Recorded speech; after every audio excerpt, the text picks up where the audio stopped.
Reading classic literature provides plenty of benefits to the reader, such as a better understanding of other people's feelings and thoughts and the consequences of their actions.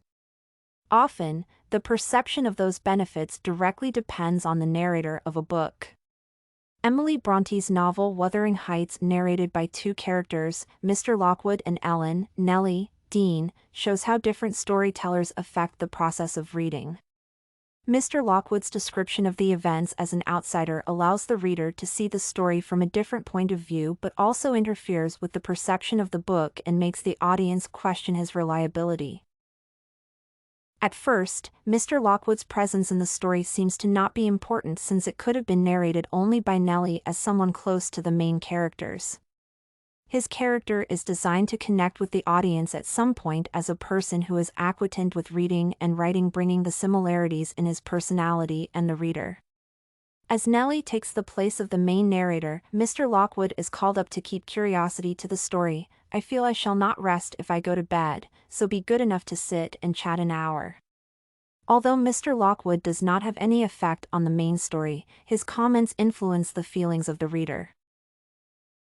As Mr. Lockwood narrates the story by writing in his diary, he has the opportunity to ponder and logically express his opinions. Nelly, on the other hand, has a heavily dramatized narrative as she speaks, making the impact more powerful than Lockwood's narration.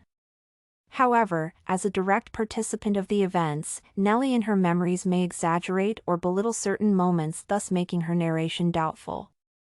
Mr. Lockwood's narration makes the reader not only empathize with the characters but also question their personalities. Possibly, some people might suspect him of a degree of underbred pride. The way he deliberately describes everything in his diary makes the reader look at the story from different points of view. On the other hand, Mr. Lockwood himself can be biased and judgmental, as he is just a spectator. These features of his do not make the reader sympathize with him, but they show that the narrators frequently err in their interpretations. The fact that he is an outsider to the story and describes what he sees without having a personal attachment to other characters should make the reader believe that his words are truthful.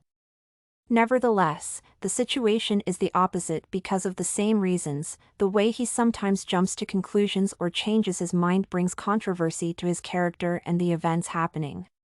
For most of the story, Mr. Lockwood is a bystander without empathy or character development, which makes the reader doubt his thinking.